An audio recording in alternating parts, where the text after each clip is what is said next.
আমাদের অনন্য স্টোরি সকল প্রকার পার্ট গল্প দেখতে আমাদের চ্যানেলটি সাবস্ক্রাইব করে পাশে থাকা বেল আইকনটিতে ক্লিক করে অল নোটিফিকেশন অন করে দিন। ছাতার মাথা লাগছে। তুই কি মেয়ে? ওশান কালার পরে ঘুরে বেড়াবি? যা এক্ষুনি চেঞ্জ করে আয়। মাকে বল তোকে স্যুট প্যান্ট পরিয়ে দিতে। ধমকের সুরে বলল ইন্তিশার। ওর ধমক শুনে ঈষৎ কেঁপে উঠে আমার মুখের দিকে তাকালো ইউষা। চোখ পানিতে টলটল করছে। চট করে মেজাজটা খারাপ হয়ে গেল আমার। এটা কোনো নিয়ম বাচ্চাদের সাথে কথা বলার? চোখ মুখ শক্ত করে ওর দিকে তাকালাম। আজ আর কন্ট্রোল করা সম্ভব না নিজেকে। এটা কোনো সিস্টেম হলো বাচ্চাদের সাথে কথা বলার? Excuse me. ভ্রু কুচকে আমার চোখে চোখ রাখলো ইন্তিশার। আমিও ওর দিকে তাকিয়েছিলাম। বললাম, এভাবে কেউ বাচ্চাদের সাথে কথা বলে? কি এমন ভুল করেছে ও যে আপনি এইভাবে ওকে ধমক দিয়ে কথা বলছেন ওর সাথে? এমন কঠিন কথা শুনলে ওর মস্তিষ্কের কেমন প্রভাব পড়বে আইডিয়া আছে আপনার? আমার কথার ধরন এরকমই। এরকম হলে সেটা পাল্টাতে হবে। অন্ততপক্ষে বাচ্চাদের সাথে কথা বলার সময় তো নরম সুরে কথা বলতে হবে নাকি? কোনো ভুল করলে তাকে শান্তভাবে বোঝাতে হবে। এই মেয়ে, তুমি কে আমার ভুল ধরার? তোমার কথায় এখন আমার নিজের স্বভাব পাল্টাতে হবে? তুমি কে আমাকে জাজ করার? স্ট্রেট ফরওয়ার্ড কথা শোনার অভ্যেস ওর থাকতে হবে। এখন মধুর কথা বলে ওকে নরম করে গড়ে তুললে ভবিষ্যতে যখন কঠিন কথা শুনবে তখন আর সহ্য করতে পারবে না। তখন যে মানসিক চাপ যাবে তার দায়িত্ব কে নেবে? তুমি। আজ আমার কাছে কঠিন কথা শুনে যখন সহনীয় হয়ে যাবে তখন অন্য কারোর কঠিন কথা আর গায়ে লাগবে না ওর। বাচ্চাদের বাস্তবতা শেখানোরও একটা নিয়ম আছে, নিশ্চয়ই সেটা সম্পর্কে আপনি অবগত না? হ্যাঁ, জানি না তো আমি। এক কাজ করো, তুমি জানাও আমাকে কার সাথে কিভাবে কথা বলতে হয় শেখাও। টিচার এসেছো না তুমি? দেখুন, আপনি অযথাই কথা পেঁচিয়ে ঝগড়ার দিকে নিয়ে যাচ্ছেন। নিজের ভুল স্বীকার করতে শিখুন। কে দিচ্ছে আমাকে ঠিক ভুলের জ্ঞান? তার ছেলের সাথে হাসলো ইন্তিশার। ওর আচরণে আমি ভীষণ বিরক্ত হলাম। কথাবার্তার কোনো লাগাম তো নেই, কোনো লজিকও নেই। অযথাই গতরে বেড়েছে, বদমাস একটা। ভেতরে ভেতরে এখনো একরোখা জেদি ইন্তিশারই আছে সে। থাক, আমার তাতে কি? এই মেয়ে শোনো। অকস্মাৎ পেছন থেকে এক মহিলা কণ্ঠ ভেসে আসলো এবং সেই কণ্ঠের মালিক আমার কাঁধে হাত রাখলো। চকিতে ফিরে তাকাতেই দেখলাম এক মধ্যবয়সী মহিলা হাসি মুখে দাঁড়িয়ে আছেন। আমি ফিরতেই মুচকি হেসে বললেন, তোমাকে অনেকক্ষণ থেকে দেখছিলাম। কে তুমি? বরপক্ষের কেউ নাকি কনে পক্ষের? তরিত ওনার প্রশ্নের উত্তর দেওয়া সম্ভব হলো না। খানিক থেমে বললাম, কনে পক্ষের। ওহো, কেমন আত্মীয় তুমি মেয়ের? ও আমার খালামণি। পাশে থেকে ইউষা ফট করে উত্তর দিল। এই প্রথম ওর মুখে খালামণি সম্বোধন। উপস্থিত আমরা তিনজনই ওর মুখের দিকে তাকালাম। ভদ্রমহিলা হেসে উঠলেন। ইউষার গালে হাত বুলিয়ে শুধালেন, তুমি ইসির মেজ ভাইয়ের ছেলে না? হ্যাঁ। ওহ, তাহলে তো তোমরাও সম্বন্ধী। তো তোমার বাবা মাকে দেখছি না। আশেপাশে নজর বুলাতে বুলাতে আমার উদ্দেশ্যে প্রশ্ন ছুড়ে দিলেন উনি। আমি হালকা গলায় বললাম, আমার বাবা মা এক্সপায়ার্ড হয়েছেন অনেক আগেই। ওহো, কষ্ট পেও না মা, আমি জানতাম না। সমস্যা নেই আন্টি। তো তুমি কিসে পড়ো? ইন্টার দিলাম, অ্যাডমিশন প্রিপারেশন নিচ্ছি। তাহলে তো 18 পার হয়েছে। আবারও মুচকি হাসলেন উনি। ওনার এহেন প্রশ্নে ভ্যাবাচাকা খেয়ে গেলাম আমি। মাথা নেড়ে বললাম, জি। এবারে উনি আরেকটু এগিয়ে এলেন, আমার গালে হাত রেখে বললেন, ভীষণ সুন্দর দেখতে তুমি, দূর থেকে নজরে পড়ার মতো। জানো, আমার চোখ দুটো বারবার তোমার দিকেই পড়ছিল। ভাবলাম একবার কথা বলা উচিত মেয়েটার সাথে। একদম কাচের মতো সুন্দর তুমি। ওনার চোখে মুখে মুগ্ধতা প্রকাশ পেতে থাকলো। মুগ্ধ চোখে আমায় নিরীক্ষণ করবার সময় নাকের ব্যান্ডেজটায় ওনার চোখ পড়লো। খুব কনসার্ন হয়ে জিজ্ঞেস করলেন, নাকে ব্যান্ডেজ কিসের? ব্যথা পেলে কিভাবে? আমি সত্যটা একটু ঘুরিয়ে পেঁচিয়ে বললাম। তা শুনে উনি ভারী বিরক্ত হয়ে বললেন, আজকালকার ছেলেরা ভীষণ ইরেসপন্সিবল। খেলাধুলা করবে দেখে করবে না, পথচারীদের আঘাত লেগে যেতে পারে, এটা তো ভাবতে হবে। ভদ্রমহিলার কমেন্টস শুনে আমার তো চোখ অটোমেটিক্যালি ইন্তিশারের দিকে চলে গেল। ও কিভাবে যেন হাসছে, খুব আনকমফোর্টেবল ফিল করলাম তা দেখে। ইন্তিশার এতক্ষণ বোবার মতো বসেছিল ও পাশে, এবার উঠে দাঁড়ালো, গলা খাকারি দিয়ে প্যান্টের পকেটে ফোন ঢোকাতে ঢোকাতে ভদ্রমহিলাকে সালাম দিল। উনি বোধহয় খেয়াল করেনি ওকে, সালাম পেয়ে ঘুরে তাকালেন, অবাক হয়ে বললেন, আরে ইন্তিশার, তুমি এখানেই ছিলে? জি খালাম্মা। মৃদু হাসলো, তারপর ভদ্রমহিলার সাথে কুশল বিনিময় শেষে বলল, তাহলে আপনারা কথা বলুন, আমি একটু ওদিকটাই যাই।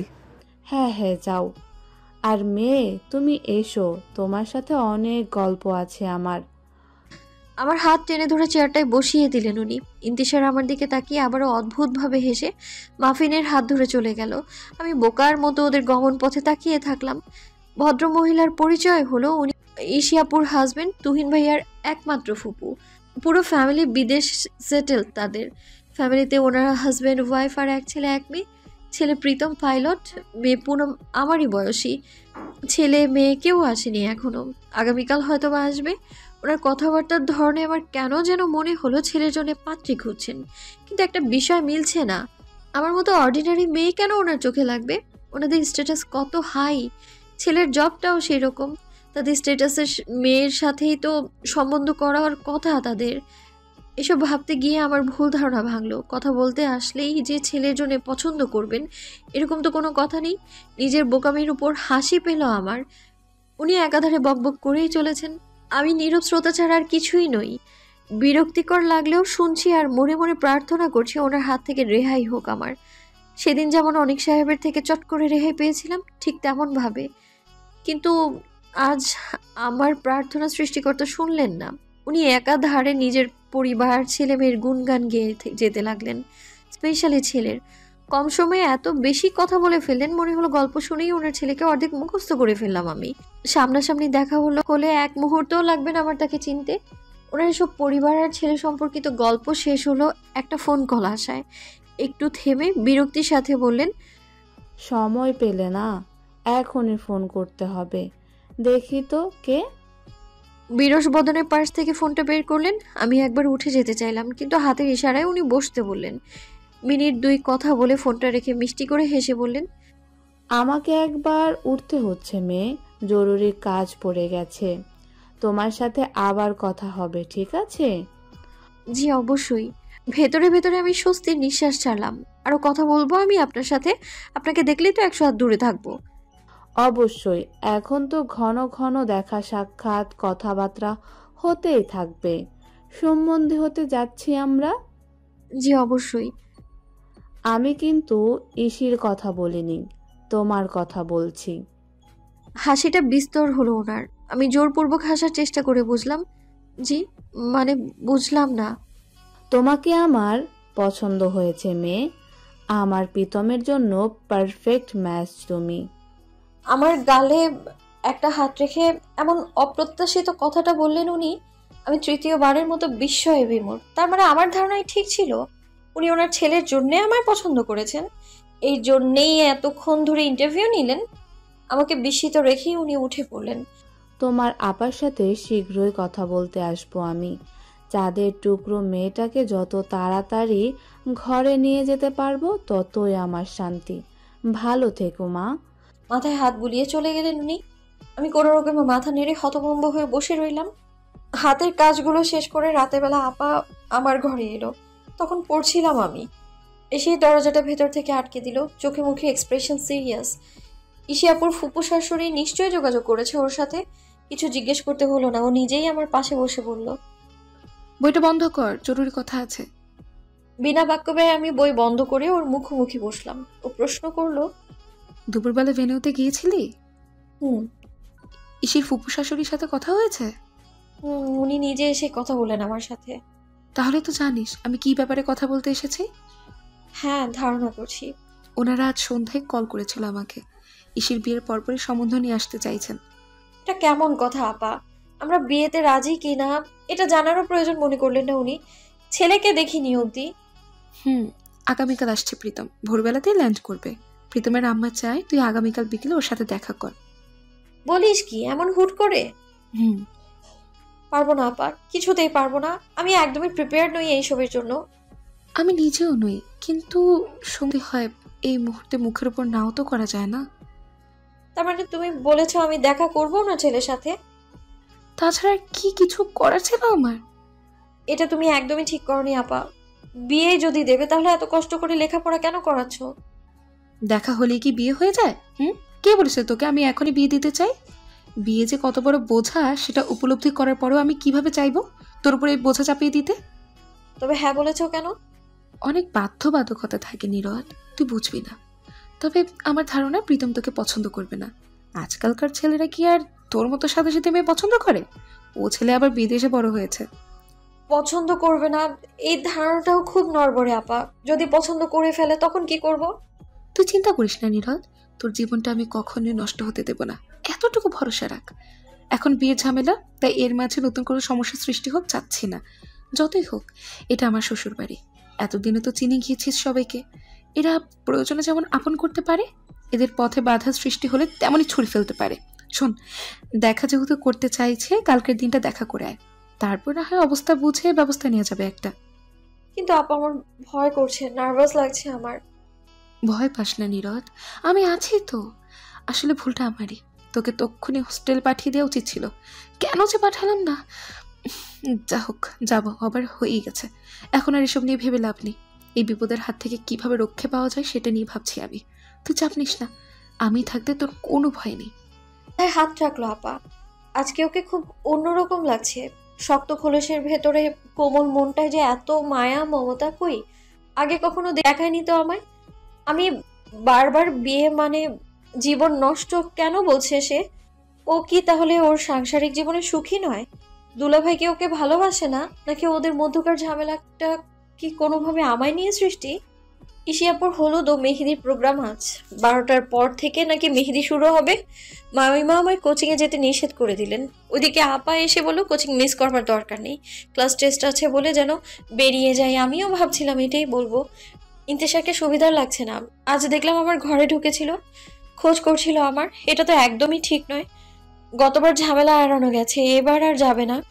ভাগ্যিস মাফিনকে নিয়ে ছাদে গিয়েছিলাম তখন, নইলে তো কুরুক্ষেত্র বাঁধিয়ে দিত। তবুও মনটা খচখচ করছে। ছেলেটা ঘরে ঢুকেছিল, বাড়িতে এত লোকজন কি না কি ভেবে বসবে।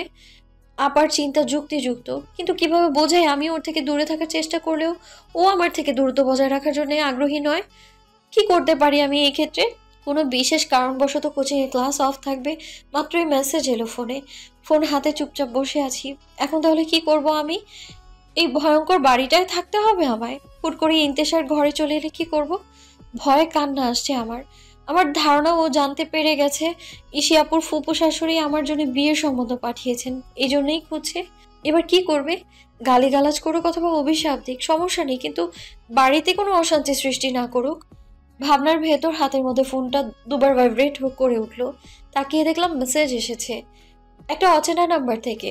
সচরাচর অচেনা নাম্বারে কল মেসেজ আসে না আমার ফোনে। ভিআইপিদের মতো রেস্ট্রিক্টেড নাম্বার আমার। আজ এই প্রথম অচেনা নাম্বার দেখে বেশ কৌতূহল জাগলো। মেসেজটা ওপেন করলাম তড়িৎ। লেখা, ঠিক বিকাল 5টায় ছাদে চলে আসবা নীরদ, তোমার সাথে কথা আছে আমার। ইন্তিশার। এই মেসেজ ইন্তিশার পাঠিয়েছে সত্যি? দুবার বেশি করে চোখ কচলে নিলাম। ঠিক ওর নামটাই তো। আমার ফোন নাম্বার পেলো কোথায় ও? ইস, বই গেছে আমার বাঘের সামনে যেতে। পানি ছাড়া আস্ত কি লেখাবে আমায়? না, আর এক মুহূর্ত এই বাড়ি থাকবো না আমি। যে করেই হোক বেরোতেই হবে। দরকার হলে রাস্তায় রাস্তায় ঘুরবো, তবুও থাকবো না আমি এখানে। ফোন রেখে জলদি হাতে রেডি হতে শুরু করলাম আমি। পূর্বেও এমন ভদ্র ভাষায় ডেকেছিল ইন্তিশার 4 বছর আগে, তখনও যায়নি। তারপর কি ধৈর্যহারা হলো, সিন ক্রিয়েট করলো। মাঝ রাস্তায় আমায় ধাক্কা দিয়ে ফেলে দিয়ে চোখ পাকিয়ে বলল, কি মনে করো তুমি নিজেকে? প্রিন্সেস ডায়না নাকি হেলেন অফ ট্রয়? মনে করো তোমার পেছনে পাগলের মতো ঘুরবে ছেলেরা। আমি ডেকেছি, আসনি কেন তুমি? ভেবেছিলে প্রপোজ করার জন্য ডাকবো? এত ভাব? যে দাদুমার মতো লোক নিয়ে ঘোরে তার এত ভাব কই থেকে আসে? শোনো, ভাবের চোটে অজ্ঞান হয়ে যাওয়া মেয়েটা, তোমার উপর আমার কোনো ইন্টারেস্ট নেই। আমি তো শুধু নোটসগুলো দেওয়ার জন্য ডেকেছিলাম তোমাকে। বলেও নোটস ছুঁড়ে দিল আমার গায়ে। আশেপাশে অনেক ক্লাসমেট দাঁড়িয়েছিল, মজা দেখছিল তারা। রাগের চোটে চোখে পানি টলটল করছিল আমার, কিন্তু কাঁদিনি। উঠে দাঁড়িয়ে ওর নোটস পাল্টা ওর মুখে ছুঁড়ে মেরে হনহন করে হেঁটে চলে এসেছি। তারপর আর একবারও রুচি হয়নি ওর মুখের দিকে তাকাতে। পরে 1 সপ্তাহ লজ্জায় কোচিংয়ে যায়নি। এদিকে ও করেছে কি, প্রতিশোধ পরায়ণ হয়ে রাত্রিবেলা আমার ঘরে এসে ঘুমন্ত আমার কোমর সমান চুলের বিনুনিটা অর্ধেকের বেশি কেটে দিয়েছে। এ করেও শান্ত হয়নি, বিনুনির কাটা অংশ শিওরের পাশে সাজিয়ে রেখে ওতে ছোট্ট একটা কাগজ আটকে দিয়েছিল, যেখানে লেখা ছিল, দাদুমা রাস্তায় ওভাবে অপমান করলে কেন আমাকে? এত ভাব কে দেখে তোমার? ভাবের গোড়া এই পেতনির সমান বিনুনিটা না?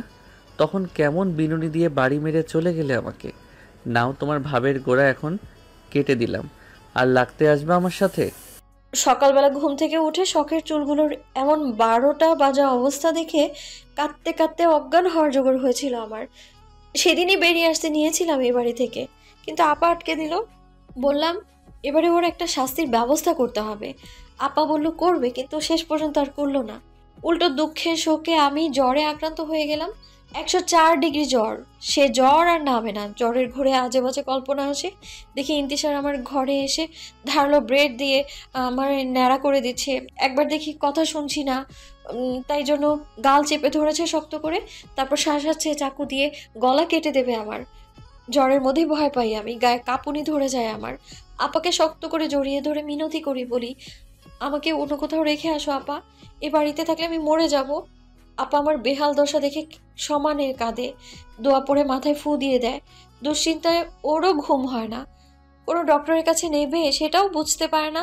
পরে মাউইমা আর বড়ভাবে সহায়তায় একজন ডক্টরের কাছে নেওয়া হয়। ডক্টর বলে জ্বরটা ভয়ের কারণে, ভয়ের জায়গা থেকে মাইন্ড ডাইভার্ট করে দিলে আমি সুস্থ হয়ে যাব। আপা জানতো আমার ভয় ইন্তিশার, কিন্তু ওকে সরানোর উপায় কি? অবশ্য আপাকে দুশ্চিন্তা করতে হয়নি আর। ইন্তিশারের অ্যাডমিশনগুলো শুরু হয়ে যায়, ওরা ট্রাভেল শুরু হয় এই শহর থেকে ওই শহরে। ও বাড়ি ছাড়ার পরেই আমি সুস্থ হই, কিন্তু কোচিং পুরোদমে বন্ধ। আপা শুনে রাগ করে। বলি টাকা খরচের দরকার নেই, স্কুলেই টিউশন ব্যবস্থা আছে, সেখানেই ভর্তি হয়ে যাব। মুখের কথায় প্রথমে বিশ্বাস করে না আপা, নিজে গিয়ে খোঁজ নেয়, শিওর হয়ে তারপরে স্কুলে পড়ার পারমিশন পাই। ক্লাস ছিল আমার মর্নিং শিফটে, 7:30টায় ক্লাস, 6টায় বাড়ি থেকে বের হয়ে যেতাম। একদম টিউশন শেষ করে ফিরতাম বিকেল 3টা কিংবা 3:30টায়। কখনো 4টা বেজে যেত। ইন্তিশার সাথে দেখা হওয়ার সুযোগ নেই, কখনো ওর পরীক্ষার শিডিউলের কারণে, কখনো বা বাড়ির মানুষ উপস্থিত। একদমই যে দেখা হতো না তা নয়, চোখাচোখি হতো। আমি চোখ সরিয়ে চলে আসতাম, এমন ভাব করতাম ও অছুত বা নোংরা কিছু তাকালেও পাপ হবে। ওকে ইগনোর করতে খুব মজা লাগতো আমার। ভাব আমার নাকি ওর, কি মনে করে ও নিজেকে? সবাই ওর পেছনে পাগল হয়ে যাবে। এসেছে কোন ডালিম কুমার। এই করে করে কাটলো আরো 2 মাস। অদ্ভুতভাবে আমার অভিশাপ লেগে গেল ইন্তিশারের ভাগে। পছন্দের ভার্সিটিতে হলো না ওর ভর্তি হওয়া। যেখানে ওর হলো সেখানে ওর আবার পছন্দের সাবজেক্ট পেলো না ও, তাই ভর্তিও হলো না। আঙ্কেল খুব রাগারাগি করলেন এসব নিয়ে। এবারে প্রত্যেকটা ছেলেমেয়ে খুব ভালো জায়গায় পড়াশোনা করেছে, সাবজেক্ট দিয়ে কি হবে? প্রতিষ্ঠান ভালো হলেই তো হলো। ও পাল্টা রাগ দেখালো বাবার উপর। সাবজেক্টটাই আসল, পছন্দের সাবজেক্ট পড়তে পারলে সেখানে নিজের শেয়ারটা দেওয়া যায়। নিজের শেয়ারটা দেয়া মানে সে স্টুডেন্ট হওয়া, তখন প্রতিষ্ঠান মেটার করে না। এসব নিয়ে বাপ ছেলের খুব তর্ক বিতর্ক চললো। আমি ঘর থেকে শুনলাম চুপচাপ। আঙ্কেল এক দফা রাগারাগি শেষ বলে দিলেন ওকে আর পড়াতে পারবেন না, নিজের ব্যবস্থা যেন নিজেই করে নেয়। ও নিজেও কম যায় নাকি? দ্বিগুণ রাগ দেখিয়ে বলল নিজেই করে নিবে নিজের ব্যবস্থা। 2 বাপ ছেলের মাঝখানে পড়ে গেলেন বেচারি মা। ওই মা একবার ছেলেকে শান্ত হতে বলেন তো একবার স্বামীকে। আমি এইদিকে মুখ বাঁকিয়ে আপন মনেই বললাম কিছু করার মুরদ নাই, শুধু নাকের ডগায় রাগ। কিন্তু আমি তো ভুল ছিলাম, শুধু রাগ না, রাগের পাশাপাশি বুদ্ধিও ভরা ওর মাথায়। পরদিনই কোত্থেকে টাকা পেয়ে একটা প্রাইভেট ইউনিভার্সিটিতে ভর্তি হয়ে গেল।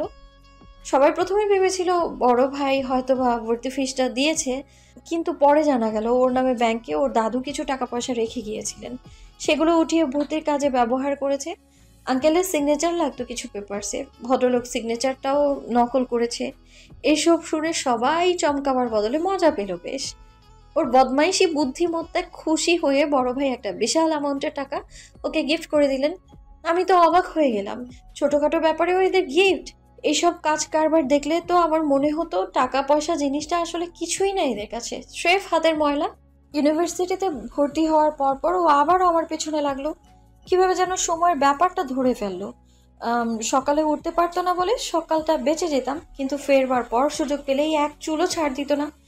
একদিন হলো কি, স্কুল থেকে ফিরে আমার খুব খিদা পেয়েছিল, কিন্তু ইন্তিশারের ভয়ে ঘর থেকে বেরোতেই পারছিলাম না। ওইদিকে ক্ষুধাও সহ্য করার মতো অবস্থা নেই আমি। আপাও বাড়িতে নেই, মাফিন আমার কাছে ঘুমিয়েছিল। ক্ষুধার জ্বালায় ওকে টেনে তুললাম, তারপর পাঠালাম ইন্তিশার কোথায় তার খোঁজ নিতে। যদি নিজের ঘরে থাকে তাহলে আমি শুধু বাইরে গিয়ে খাবারটা নিয়ে চলে আসব। মাফিন গুটুর গুটুর পায়ে গেল, খানিক বাদে ফিরেও এলো, এসে বলল ইন্তিশার নেই। আমি তো মহা খুশি, নাচতে নাচতে খাবার নিতে চলে গেলাম ডাইনিংয়ে। গিয়ে দেখি বদমাসটা আমায় বোকা বানিয়েছে। চিলের দৃষ্টি নিয়ে সে ডাইনিংয়েই বসে আছে, চেয়ারের উপর পা তুলে। মুখোমুখি পড়ে যাওয়ার পর আমি এখন পালাবো কি করে?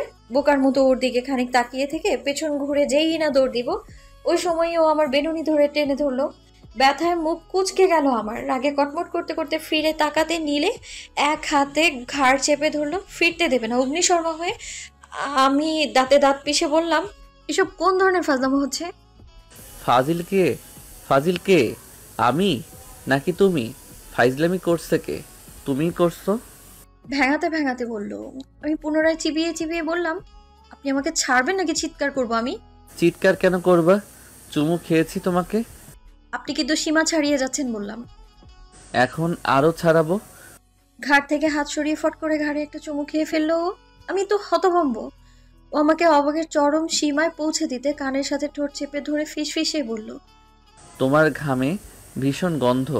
গ্লুমি ওয়েদার, ভাদ্র মাসের গরমের মতো বৃষ্টি। ঠিক মতো গোসল করো না তুমি।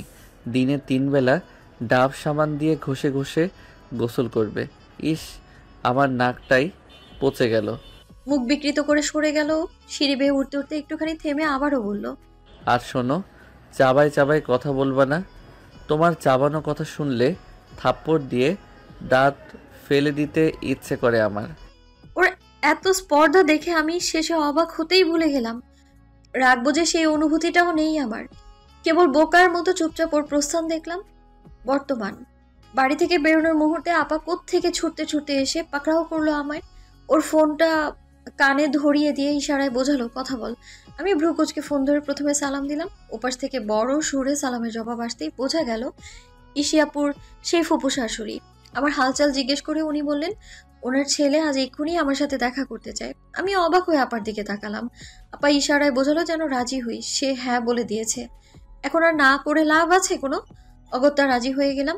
আন্টি আমার ফোন নাম্বার নিলেন এবং কল ডিসকানেক্ট করবার 1 মিনিটের মাথায় ওনার ছেলের সঙ্গে ফার্স্ট মিটের লোকেশনটা মেসেজ করে দিলেন আমায়।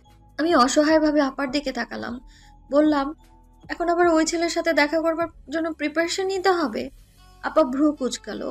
কিসের প্রিপারেশন? এমন নর্মাল গেট আপে যাবো? অবশ্যই, বিয়ে ভাঙতে হলে এভাবেই তো যেতে হবে। তোকে এত সাধারণ দেখে আমার ফার্স্ট ক্লাস জব করা ছেলে শুরুতেই রিজেক্ট করে দিবে। তোমার মান সম্মানের উপর কোনো আঁচ লাগবে না তো? কিসের কাজ? শুধু যদি সম্বন্ধে না হতো না, ওরা তাহলে মুখের উপরে না বলে দিতাম আমি। এখন তো আমার হাত বাঁধা। আপা আমার ভয় লাগছে। আপার হাত ধরে কাতর স্বরে বললাম আমি। আপা আমার কাঁধে হাত বুলিয়ে ভরসা দিয়ে বলল, কিচ্ছু হবে না, ভরসা রাখ। তাহলে বেরিয়ে পড়ি। আমি একা যাব নাকি আমার ফ্রেন্ডকে? না না, দরকার নেই, একাই যা তুই। দেখি অ্যাড্রেসটা। আমার হাত থেকে ফোন নিয়ে অ্যাড্রেসটা দেখে নিল আপা। তারপর বলল, চল, তোকে রিক্সায় তুলে দিচ্ছি আমি। হ্যাঁ চলো। রিক্সায় তুলে দিয়ে ভাড়াটাও হাতে গুঁজে দিল আপা। মন্থর গতিতে এগোচ্ছে রিক্সা। আমি ভাবছি এই হলো জীবনের আরেকটা পরীক্ষার সময়। কে জানে উত্তীর্ণ হতে পারবো কিনা, নাকি অনেকের মতো মাঝপথে এসে ভেঙে যাবে আমার ভবিষ্যতের জন্য সাজিয়ে রাখা স্বপ্নগুলো। পথে যেতে যেতে হঠাৎ জ্যামে আটকে গেলাম। ঘড়ি ধরে পুরো 2.5 ঘন্টা হয়ে গেল। এক চুল নড়বার উপায় নেই। সুযোগ পেলে শুধু ফাঁকে ফোকরে ঢুকে যাচ্ছে রিক্সাওয়ালা, আর খানিক পর পর গলায় ঝোলানো নিজের গামছা দিয়ে ঘাম মুছতে মুছতে বিরক্তির সাথে বলছে, এত গাড়ি ঘোড়া হয়েছে, শহরটা তো শান্তি নাই। সময়ের কাজ সময়ে করা সম্ভবে নয় এডে। দূর, গরমটা উঠছে একেবারে, রোদ ফিট লাগাবে সবাক।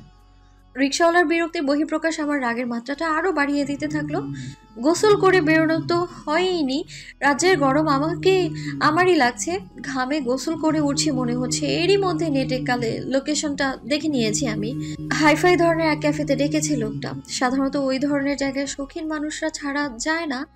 আমি তো মোটেও সুইটেবল না ওই জায়গার জন্য। এতক্ষণ বিষয়টা ভেবে আনন্দ লাগছিল, কিন্তু এখন বিরক্ত লাগছে, খানিক ভয়ও। বিয়ে না হয়ে ভাঙলো, কিন্তু মান সম্মানে যে 12টা বেজে যাবে সেটার বেলায় এমনিতেই লোকের কথা খুব খুব মেটার করে অ্যাকচুয়ালি আমার কাছে। ঘেমে নিয়ে অস্থির আমাকে দেখে যদি মানুষ হাসাহাসি করে তখন ওখানেই তো বোধহয় কেঁদে ফেলবো আমি। না, আর যেতে ইচ্ছে করছে না, মনে হচ্ছে ফিরে যাই বাড়িতে।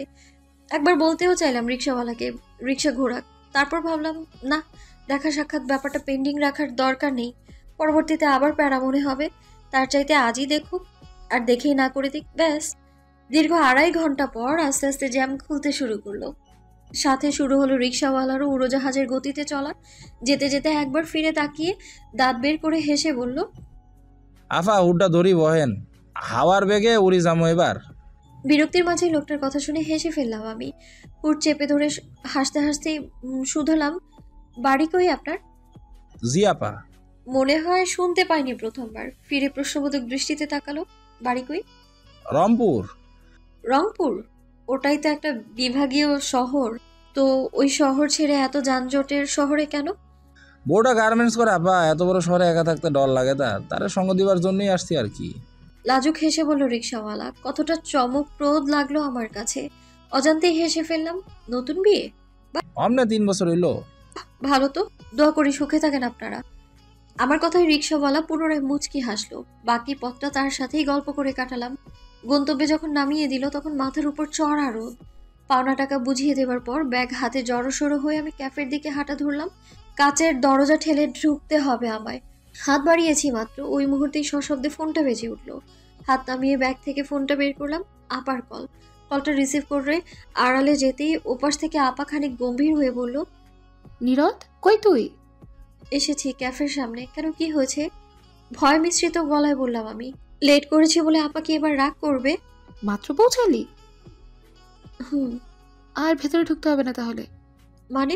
বিয়ে ভেঙেছে তোর? বলো কি, দেখা সাক্ষাৎ না করতেই বিয়ে ভাঙলো? ঘড়ি দেখেছিস একবারও? কত লেট তুই? ছেলে তো বিরক্ত হয়ে ফিরে গেছে বাসায়। বলেছে যে মেয়ের টাইম সম্পর্কে কোনো জ্ঞান নেই, তাকে সে লাইফ পার্টনার বানাতে আগ্রহী নয়। শেষ কথাটা খানিক উচ্ছ্বাস নিয়েই যেন বলল আপা। খুশিতে চকচক করে উঠলো আমার চোখ জোড়া। সত্যি? হ্যাঁ, এক্ষুনি ইসির ফুপু শাশুড়ি কল করেছিলেন। বেশ লজ্জিতভাবেই বলল কথাটা। আমি সম্ভাব্য তোর জ্যামে আটকে যাওয়ার কথা বললাম। উনি বুঝতে পারলেন ব্যাপারটা, সাথে ছেলে এমন হটকারী সিদ্ধান্তের জন্য ক্ষমাও চাইলেন। উফ আপা, কত বড় গুড নিউজ দিলে তুমি। খুশিতে লাফিয়েই উঠলাম আমি। আপা হয়তো বা হাসি চাপার ব্যর্থ চেষ্টা করছে, তবুও পূর্বের গাম্ভীর্য ফিরিয়ে এনে বলল, হয়েছে, আর রাস্তাঘাটে লাফাতে হবে না। বাইরে রোদ অনেক, সময় নষ্ট করিস না, বাসায় ফিরে আয়। এক্ষুনি? মন খারাপ করে বললাম আমি। তাহলে কি একটু বাইরে সময় কাটাতে চাস? কাটা তাহলে। টাকা পয়সা আছে? আছে কিছু। ওতে হবে। হয়ে যাবে। তাহলে একটু ঘোরাফেরা কর, বিকেলের আগে ফিরিস কিন্তু। আচ্ছা ঠিক আছে। কি করছো তুমি? মেহেদি পড়েছো হাতে? আমার কি সেই সময় আছে? কাজকর্ম করতে হবে না? আচ্ছা তুমি কাজ করো, ফেরার সময় আমি মেহেদি কিনে ফিরবো। আজ রাতে তোমায় মেহেদি পরিয়ে দিব আপা। আমি খুব সুন্দর ডিজাইন পারি। হয়েছে, থাক, ওসবের কোনো দরকার নেই। টাকা নড়তে হবে না। যাও ঘোরো তুমি, পছন্দের খাবার দাবার খেও। রাখছি। আচ্ছা আপা। ফোন রেখে বড় করে সৃষ্টিকর্তার শুকরিয়া আদায় করে নিলাম। তারপর খুব দ্রুত পরিকল্পনা করতে শুরু করলাম। খুশিটাকে সেলিব্রেট করব কি করে আমি। পরিকল্পনা করতে করতে আড়াল থেকে বেরিয়ে আসবো, পিছু ঘোরা মাত্রই ফট করে খুব শক্ত কিছুর সাথে ধাক্কা খেয়ে ড্রিম করে পড়ে গেলাম মাটিতে। আর টপাটপ কয়েকটা শক্ত জিনিস আমার গায়ে আর মুখের উপরে এসে পড়লো। ব্যথার মৃদু চিৎকার দিয়ে চোখ কুঁচকে তাকাতেই দেখলাম বেশ কয়েকটা বই এসে পড়েছে আমার উপর। একটা বই হাতে তুলে নিতেই সামনে থেকে এক পুরুষালী কণ্ঠ ভেসে এলো, আরে দেখে চলবেন তো। সাথে সাথে ভ্রু কুঁচকে ফেললাম আমি। ভুলটা আমার নাকি সামনের লোকটার? বই রেখে চোখ তুলে তাকালাম লোকটার দিকে। লোক তো নয়, কম বয়সী একটা ছেলে, আমার চাইতে অবশ্য বড়ই হবে বয়সে। এক পলক তাকিয়ে ঝাঁঝালো স্বরে বললাম, ভুল আমার নাকি আপনার? আপনি উপাস থেকে আসছেন, সামনে কি আছে না আছে দেখে চলবেন না আপনি? আমি কিভাবে জানবো আপনি আড়ালে লুকিয়ে আছেন? Excuse me. কুচকানো ভ্রু আরো একটু কুচকে গেল আমার। এই আপনি সেকেন্ডে সেকেন্ডে ভ্রু কুচকাচ্ছেন কেন এভাবে? ভ্রু কুচকালে আপনাকে একদম ভালো লাগে না। নিচু হয়ে বসে আমার চোখে চোখ রেখে বলল ছেলেটা। আমি অবাক হয়ে গেলাম এমন অকপট কথা শুনে। ছেলেরা এমন মুখ খোলা হয় সত্যি? চট করে মেজাজ খারাপ হয়ে গেল আমার। হাতের বইটা শব্দ করে মাটিতে ফেলে উঠে দাঁড়িয়ে জোর গলায় বললাম, ননসেন্স। ছেলেরা ভ্রু কুচকালো এবার। আপনি বইটা এভাবে আছড়ে ফেললেন কেন? ইচ্ছে হয়েছে ফেলেছি, সমস্যা? অবশ্যই সমস্যা। সরি বলুন বইকে, এক্ষুনি সরি বলুন। বই হাতে নিয়ে এগিয়ে এলো আমার দিকে। আমি বিরক্তির সাথে বইটা ধাক্কা দিয়ে সরিয়ে দিয়ে সামনের দিকে পা বাড়াতে বাড়াতে বললাম, যত সব ফাউল লোকজন। এগুতেই ছেলেটার কথা কানে ভেসে এলো আমার। বলছে, আজকালকার মেয়েদের মধ্যে ম্যানার্স জিনিসটা একদম নেই। বইকে কেউ এভাবে অসম্মান করে? বদ্ধ উন্মাদ নাকি? প্রথমে দোষ করলো নিজে, তারপর আমার ভ্রু কুচকানো নিয়ে কথা শোনালো, এখন আবার বই নিয়ে। আমাদের আশেপাশে এমন পাগল ছাগলরা ঘুরে বেড়াচ্ছে, কই আগে তো জানতাম না আমি। ফুরফুরে মেজাজটা এক বদ্ধ উন্মাদের কারণে নষ্ট হয়ে গিয়েছিল। অল্প কিছুক্ষণ হলো আবারও ঠিক হয়ে গেছে। জিনিয়া কল করেছিল একটু আগে। ওর বাসায় আজ কেউ নেই, কোয়ালিটি টাইম স্পেন্ডের জন্য ডেকেছে আমায়। আমিও ভাবছিলাম ওর সাথে সময় কাটাবো। মনের কথাটা কেমন টেলিপ্যাথির মাধ্যমে পৌঁছে গেল ওর কানে। ঠিকানা মেসেজ করে দিয়েছে ও। এখান থেকে বেশি দূরে নয় বাড়িটা। হাঁটতে হাঁটতে রওনা হলাম, বেশিক্ষণ লাগলো না অবশ্য। জিনিয়াদের বাড়িটা পুরো 10 তলা। রাস্তার পাশে বিরাট জায়গা জুড়ে সগৌরবে দাঁড়িয়ে আছে। সূর্য মাথার উপর থাকলে মাথা তুলে তাকিয়ে পুরো 10 তলা দেখা যায় না। চোখ কোনো রকমের 7ম ফ্লোরে অবধি এসেই আটকে যায়। তবু জোর জবরদস্তি করে পুরো 10 তলা দেখে নেবার চেষ্টা করলাম আমি, কিন্তু সম্ভব তো হলো না। দারোয়ান গেটের বাইরেই বসেছিল, আমার দিকে অদ্ভুত দৃষ্টি মেলে তাকালো। বিনিময়ে আমি একটা পাল্টা হাসি দিলাম। ভ্যাবাচাকা খেয়ে গেল মনে হয় লোকটা। আজ আমি খুব অদ্ভুত আচরণ করছি, অতিরিক্ত খুশিতেই করছি। ব্যাপারটা দারুণ। মাঝে মধ্যে এমন অদ্ভুত হবারও প্রয়োজন আছে। চাইলে এখন সরাসরি গেট দিয়ে ঢুকে যেতে পারি আমি, কিন্তু দারোয়ান মিছিমিছি সন্দেহ করুক এটা তো আমি চাই না। ব্যাগ থেকে ফোন বের করে জিনিয়াকে কল করলাম। আমার কল পেয়ে ছুটে বেলকনিতে এলো জিনিয়া। বেলকনি থেকে চিল্লিয়ে বলল, দারোয়ানকে উদ্দেশ্য করে বলল। জিনিয়ার কথা শুনে দারোয়ান আমার থেকে সন্দিগ্ধ দৃষ্টিটা সরালো, দাঁত বের করে হেসে বলল, ও আপনি ছোট মায়ের বান্ধবী? আগে বললেই হইতো, এতক্ষণ রোদের মধ্যে এমনি দাঁড়ায় থাকলেন। সমস্যা নেই, মাঝে মধ্যে রোদের মধ্যেও দাঁড়িয়ে থাকতে হয়, ভিটামিন ডি এর অভাব দূর হয় এতে। ও আচ্ছা। গেট খুলে দিতে দিতে আবারও হাসলো দারোয়ান। লোকটার যে এমন হাসার রোগ আছে এতক্ষণে বোঝা যায়নি। অবশ্য না হাসলেও ভালোই দেখা যায় লোকটাকে। হাসলে কেমন মারি অবধি বের হয়। ব্যাপারটা দৃষ্টিকটু। কেউ একবার দেখলে দ্বিতীয়বার তাকাতে চাইবে না। 10 তলা বিল্ডিং হওয়ায় জিনিয়াদের বাড়িতে একটা দারুণ লিফট আছে সিঁড়ির পাশেই। লিফটে ওঠা হয় না অনেকদিন। ভাবলাম লিফট দিয়েই যাব, কিন্তু কে যে উঠছে এতক্ষণ ধরে। লিফট উপরে যেতেই আছে আর নামছেই না। আমিও দাঁড়িয়ে থাকতে পারছি না আর। এত হাঁটা পড়েছে যে পায়ের অবস্থা খারাপ হয়ে গেছে আমার। এখানে ঢুকতে ঢুকতে আরেকটা জিনিস খেয়াল করলাম, পায়ের পেছন দিকটা ব্যথা করছে আর জ্বলছে। তখন যে ওভাবে পড়ে গেলাম, কিছু লেগে কেটে গেছে বোধহয়। জ্বলুনি বাড়ছে ক্রমশ। না, আর দাঁড়িয়ে থাকা যাচ্ছে না। লিফটের আশা ছেড়ে সিঁড়ি ভেঙে উঠতে শুরু করলাম আমি। ফেরবার সময় না হয় লিফটে উঠে যাবে। জিনিয়াদের সিঁড়িগুলো বেশ উঁচু উঁচু। 2য় ফ্লোর অবধি উঠতেই হাঁপিয়ে গেলাম একেবারে। পায়ের ব্যথাটা হঠাৎই বেড়ে গেল। মনে হচ্ছে কি যে ছোটাছুটি করছে ভেতরে। না, একটুখানি না বসলে আর হবেই না। সেই সিঁড়িটা বসার জন্য মাত্র নিচু হয়েছে, এই মুহূর্তে কে যেন এসে দাঁড়ালো আমার সামনে।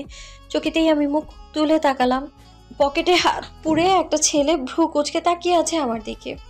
অবাক করা বিষয় হলো, ওর ডান পাশের ভ্রুটায় শুধু ভাঁজ পড়েছে, বাঁ পাশের ভ্রু স্থির। কেমন শৈল্পিক ব্যাপার। অদ্ভুত দৃষ্টি মেলে ড্যাব ড্যাব করে তাকিয়ে রইলাম আমি। ছেলেটার মুখেও কোনো কথা নেই, আমার মুখেও নেই। এভাবেই আমরা কতক্ষণ থাকলাম জানা নেই। তবে নিস্তব্ধতা ভাঙলো ছেলেটাই। একদম হঠাৎ করেই তার মুখ দিয়ে জীবনানন্দ দাশের নীলিমা কবিতার 4 লাইন সেতারের সুরের মতো বেরিয়ে এলো। তোমার অমায়া দণ্ডে ভেঙেছ মায়াবী, জনতার কোলাহলে একা বসে ভাবি, কুন্দর জাদুপুর রহস্যের ইন্দ্রজাল মাখি, বাস্তবের রক্তটোটে আসলে একাকী। আমি বিস্মিত হয়ে প্রশ্নসূচক দৃষ্টিতে তাকিয়ে সোজা হয়ে দাঁড়াতে চেষ্টা করলাম, কিন্তু পায়ে টান লেগে দাঁড়ানো আর সম্ভব হলো না। বরং পা স্লিপ কেটে উল্টো দিকে পড়ে যেতে নিলাম। ভয়ে গলা শুকিয়ে গেল তড়িৎ। এই উঁচু সিঁড়ি থেকে পড়ে গেলে নির্ঘাত কোমর ভাঙবে আমার, ভেবেই চোখ অটোমেটিক্যালি বন্ধ হয়ে গেল আমার। কিন্তু কয়েক সেকেন্ডের মাথায় একটা হ্যাচকা টান লাগলো। উল্টো দিকে না পড়লাম সামনের দিকে। সামনে দাঁড়িয়ে থাকা শৈল্পিকভাবে ভ্রু কুচকানো ছেলেটার বুকে। হ্যাঁ, ওই আমায় আছাড় খাওয়ার হাত থেকে বাঁচিয়েছে। আছাড় খাইনি ভেবে একটা স্বস্তির নিঃশ্বাস ছাড়ার পর যখন উপলব্ধি করলাম আমি একটা ছেলের বুকের সাথে, তখন সাথে সাথেই 2 হাতে ঠেলে তাকে সরিয়ে দিলাম। ছেলেটা 2 কদম পেছনে গিয়ে একটু থেমে আবারও জিজ্ঞেস করলো, আপনার কোথাও লাগেনি তো? না। দ্রুত হাতে চুল ঠিক করতে করতে বললাম আমি। ও আচ্ছা, কোথায় যাচ্ছিলেন? যান, সাবধানে যান, কেমন? কথাটা বলে আমাকে পাশ কাটিয়ে দ্রুত বেগে নেমে যেতে শুরু করলো ছেলেটা। সাথে পকেট থেকে ফোন বের করে কেউ একজনকে কল দিয়ে বলল। কবিতার লাইনগুলো মনে পড়ে গেছে রে। আমি অবাক হয়ে প্রস্থান দেখলাম ছেলেটার। সর্বশেষ সিঁড়িটায় গিয়ে হঠাৎ দাঁড়িয়ে পড়লো। তারপর আমার দিকে ফিরে হাস্যোজ্জ্বল মুখে বলল, থ্যাংক ইউ সো মাচ, আপনার জন্যই মনে পড়েছে কবিতার লাইনগুলো। আসি, কেমন? সাবধানে যাবেন কিন্তু। এরপর আমাকে কিছু বলবার সুযোগ না দিয়ে ছেলেটা তরতর করে হেঁটে চলে গেল। আমি ওখানে দাঁড়িয়ে বোকার মতো মাথা নাড়লাম। আমার কারণে কবিতার লাইন মনে পড়েছে। এ তো দেখছি আরেক অদ্ভুত ছেলে। আচ্ছা, আজ আমার সাথে এত অদ্ভুত ছেলেদের কেন দেখা হচ্ছে? রাস্তায় পড়ে যাওয়ার দরুন পায়ের ক্ষতটা বেশ গভীরই ছিল। পাজামা অবধি ছিঁড়ে গেছে জায়গাটা। পাজামা ছেঁড়ার ব্যাপারটা জিনিয়াই আগে খেয়াল করলো। খানিক অবাক হয়ে শুধালো, পাজামা ছিঁড়লি কিভাবে? এখানে তো দেখছি রক্তও লেগে আছে। অ্যাক্সিডেন্ট করেছিলি? ওর কথায় আমিও মুখ ঘুরিয়ে দেখলাম। পাজামাটা ছিঁড়ে কেমন হাঁ হয়ে আছে জায়গাটা। পড়ে গিয়েছিলাম রাস্তায়, মনে হয় কোনো কিছুর সাথে লেগে ছিঁড়ে গেছে। আগে খেয়ালও করিসনি? ব্যথা অনুভব করছিলাম, আমলে নেইনি। এত কেয়ারলেস তুই? আচ্ছা, ঘরে আয়, পাজামাটা পাল্টে নিবি, আর ক্ষততে ওষুধ লাগাতে হবে। মাথা নেড়ে আমি বাধ্য মেয়ের মতো জিনিয়ার পিছু পিছু চললাম। সিঁড়িতে যে একটা অদ্ভুত ছেলের সাথে দেখা হয়েছিল, এটা কি ওকে জানানো উচিত? জানিস, আমি একটা প্রেম করছি। আমার ভাবনার মাঝে জিনিয়া বলে উঠল। কথাটা শুনে কয়েক সেকেন্ড ওর মুখ পানে ফ্যাল ফ্যাল করে তাকিয়ে রইলাম। তারপর আস্তে ধীরে জিজ্ঞেস করলাম, ভালো তো? কবে থেকে? 1 সপ্তাহ হলো। ও, ইস, তোর কোনো কিছুতেই আগ্রহ নেই কেন? জিজ্ঞেস করবি না কিভাবে হলো, কার সাথে হলো? সব কিছুতেই এত ঠান্ডা রিয়াকশন। মুখ গোমরা করলো জিনিয়া। আমি হেসে ফেললাম। হাসতে হাসতেই বললাম, জিজ্ঞেস করব কি না দ্বিধান্বিত ছিলাম আমি। আগে তো কখনো বন্ধু হইনি, তাই এসব ব্যাপার জিজ্ঞেস করা উচিত নাকি অনুচিত এ নিয়ে দ্বিধায় পড়ে যাই। হ্যাঁ, পেয়েছি। ওই এক বাহানা। কিছু জিজ্ঞেস করতে হবে না তোকে, নিজে নিজেই বলছি। ওর নাম অভি, জগন্নাথে পড়ছে। আমার 2 ইয়ার সিনিয়র। পরিচয় হলো আমার বাবার এক কলিগের মেয়ের বিয়েতে গিয়ে। কোনের কাজিন হয় অভিক। তুই তো খুব চুজি ছেলেদের ব্যাপারে। এই ছেলে মনে ধরলো কি করে? আমার প্রশ্নে লজ্জিতভাবে হাসলো জিনিয়া। ইন্টারেস্টিং ক্যারেক্টার, বুঝলি? চোখে ধরে গেছে একদম। অদ্ভুতভাবে কথাবার্তা বলে, দেখলে মনে হয় দেশান্তরী।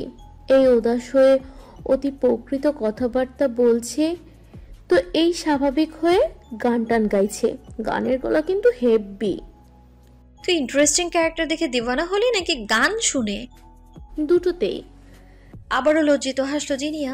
ছবি টবি কিছু দেখা? আচ্ছা দাঁড়া। ছুটে গিয়ে পড়ার টেবিল থেকে ফোনটা নিয়ে এলো। কত এক্সাইটেড মেয়েটা! অথচ এই মেয়ে একদিন বলেছিল এক ব্যক্তির সাথে দীর্ঘ সময় মানুষ কিভাবে থাকতে পারে। ওই এক নিয়মতান্ত্রিক জীবন বোরিং লাগে না? আমি তো বাবা কখনোই পারবো না এসব। আমার দ্বারা হবেই না। নিয়মের অধীনে নেই আমি হলাম মুক্ত, স্বাধীন। আমি এই ভেবে খুশি যে রিলেশনশিপের প্রতি তোর বিদ্বেষমূলক মনোভাবটা আর নেই। দীর্ঘ সময়ের জার্নিটা এখন আর শিকল পড়া মনে হবে না, তাই না? হ্যাঁ, আমরা দুজন মিলে ঠিক করেছি একে অপরের ব্যক্তি স্বাধীনতায় হস্তক্ষেপ করব না। যদি করি তাহলে ওই দিনই সম্পর্ক শেষ। লাভ ইউ টাভ ইউ আগে বললো কে? বলিনি তো, কেউ কাউকে বলিনি। না বলেই জানি একে অপরকে পছন্দ করে ফেলেছি। ফোনটা এগিয়ে দিল জিনিয়া। বাহ, অমন হয় নাকি? হয়তো। সব সময় ভালোবাসলে কি জাহির করবার প্রয়োজন আছে? প্রেমে পড়ে কত ভারী ভারী কথা বলতে শুরু করলি রে তুই। তুইও বলবি একদিন। নে, মুখ দর্শন কর আমার মানুষটার। বল দেখি কেমন লাগলো। দেখছি। মুচকি হেসে আমি স্ক্রিনে চোখ রাখলাম। সাথে সাথে মুখের হাসি উবে গেল আমার। আরে এ তো ওই রাস্তার বদ্ধ উন্মাদ ছেলেটা যে প্রথমে ধাক্কা দিয়ে ফেলে দিল, পরে আমারই দোষ দিল। একবার ছবির দিকে একবার জিনিয়ার দিকে তাকালাম আমি। ও ভ্রু নাচিয়ে জিজ্ঞেস করলো, কি কেমন দেখতে? জোশ না? আমি কোনো রকম মাথা নেড়ে বললাম, ইন্টারেস্টিং ক্যারেক্টার বটে। আমার এই পায়জামা ছেঁড়ার পেছনে তোর এই মিস্টার ইন্টারেস্টিং এরই হাত আছে। মানে? ভ্রু কুচকে ফেলো জিনিয়া। বিছানার উপর ফোনটা রেখে দীর্ঘ শ্বাস ছেড়ে আমি বিয়ের ব্যাপারটা চেপে গিয়ে বাকি সব ঘটনা ওকে বললাম। শুনে জিনিয়া খানিক চুপ করে রইল। তারপর হা হা করে হেসে উঠে বলল, রাস্তাঘাটে এমন পাগলামি করে নাকি মানুষটা? হিমু হিমু গন্ধ আসছে না ব্যাপারটা থেকে? তোর গল্প অনেক করেছি ওর সামনে, দেখা করাবো বলেছিলাম, কিন্তু তার আগেই তো দেখা হয়ে গেল স্ট্রেঞ্জার হিসেবে। হেসেই চলেছে জিনিয়া। এখানে হিমু হিমু গন্ধ পেল কই? মেয়েটা দেখছি এই এক সপ্তাহের প্রেমেই পাগলাটে হয়ে গেছে। বাপ রে, প্রেম এত ডেঞ্জারাস! চিন্তা করেই ভেতরে দুবার চমক খেলাম আমি। ওর বাড়িতে আসার পর দ্বিতীয় কিম্ভূত ছেলেটার সম্পর্কে আর কিছুই বললাম না। দেখা যাবে সেও লতানো পাতানো কোনো সম্পর্কের হয়ে গেল। থাক, আমি অত ইন্টারেস্টেড না জানার জন্য। কোনো রকমে আসর পর্যন্তই জিনিয়ার সাথে থাকা সম্ভব হলো। ব্যস্ততা কাটলেই যখনই আমার খোঁজ করলেন মাওইমা, তখনই শুনলেন আমি বাড়িতে নেই। সাথে সাথেই কল এলো। কল করে গম্ভীর স্বরে বললেন, আমাদের এখনো আপন ভাবতে পারোনি তাই না মা? পরিবারের একটা গুরুত্বপূর্ণ অকেশন, অথচ বাড়ির মেয়ে বাড়িতে নেই, এটা কোনো কথা? আমি চট করে কি উত্তর দিব ভেবে পেলাম না। অবশ্য আমার এক্সকিউজ দেবার পূর্বেই উনি অভিমানী গলায় বললেন, থাক, অত এক্সকিউজ ভাবতে হবে না মা, বাড়ি চলে এসো। তুমি আমাদের আপন ভাবতে নাই বা পারলে, আমি তোমাকে আমার আরেকটা মেয়ে হিসেবে দেখি। এক মেয়ের বিয়েতে আরেক মেয়ে উপস্থিত থাকবে না ভাবলেও কষ্ট হচ্ছে। ইসের হলুদে পরানোর জন্য পছন্দ করে একটা শাড়ি কিনেছি, চট করে এসে পরো তো। আমার পছন্দ করা কাপড়ে তোমায় কেমন লাগে একটু দেখি। এত আবেগী কথা শুনবার পরেও কি মনের দরজায় খিল দিয়ে বসে থাকা যায়? আমিও মন থেকে ইন্তিশার ভয় সহ সব নেগেটিভ চিন্তা ভাবনা ছেড়ে বাড়ি ফেরার সিদ্ধান্ত নিলাম। ইদানিং নিজের মধ্যে একটা বিষয় লক্ষ্য করেছি, মামিমা ডাকলে আমি একদণ্ড চুপ করে থাকতে পারি না। সাড়া দেবার জন্য মনটা কেমন ব্যাকুল হয়ে ওঠে আমার। এই অনুভূতি কেবল শ্রদ্ধা থেকে নয়, অন্যরকম একটা টান থেকে। মাকে আমি পাইনি তো, তাই মায়ের মতো কনসার্ন আমাকে লোভী করে তুলছে। অথচ বেশি দিন এই সান্নিধ্য আর পাবো না, নাই বা পেলাম, তবে মামিমাকে আমি কখনোই ভুলবো না। আমার মনে সর্বদা তিনি উঁচু স্থানে গ্রহণ করে থাকবেন। জিনিয়াকে বলেছিলাম দরকার পড়লে রাতটা কাটাতে চাই ওদের বাড়িতে, কোনো সমস্যা হবে কিনা। ও বেশ খুশি হয়েছিল শুনে। এখন চলে যাব, যখন শুনবে চলে যাচ্ছে তখন রেগে মুখ গোমড়া করে বলল, রাতে থাকবি বললি, মনে মনে কত কিছু করার প্ল্যান করলাম, এখন কল পেয়ে আমার সব প্ল্যান বানচাল করে চলে যাচ্ছিস। আমি ওর হাত চেপে ধরে অপরাধী গলায় বললাম, সরি রে, না গেলেও তো নয়, খুব আর্জেন্ট বুঝলি না। আজ না হলো অন্য একদিন তো অবশ্যই তোর বাসা থাকবো এসে, প্রমিস। ওহ, তোর প্রমিস আমার জানা আছে। বাবা মা থাকলে তুই জীবনেও আসবি না, আজও আসতি না জানি। হাত ছাড়িয়ে নিল ও। আমি আবারও ওর হাত চেপে ধরে কাতর গলায় বললাম, প্লিজ রাগ করিস না, প্রমিস তো আসবো আমি, সত্যি। আঙ্কেল আন্টি বাসা থাকলেও আসবো, সত্যি। আচ্ছা যা, বিশ্বাস করলাম তোর কথা। কথা দিয়ে কথা না রাখলে তখন বুঝবি। রাখবো তো বাবা, কথা রাখবো দেখিস। আচ্ছা চল, তোকে পৌঁছে দেই গেট পর্যন্ত। গেটে যেতে হবে না, লিফট পর্যন্ত দে, ওতেই হবে। ঠিক আছে চল। মুচকি হেসে ও ওড়না জড়িয়ে বেরোলো আমার সাথে। লিফট এখন ফাঁকাই। ওর থেকে বিদায় নিয়ে লিফটে উঠে গেলাম। তিনতলা তো গ্রাউন্ডে নামতে বেশি সময় লাগলো না। লিফটের মজাই পেলাম না, আক্ষেপ হলো খানিকটা, তবে আমলে নেওয়ার সময় নেই।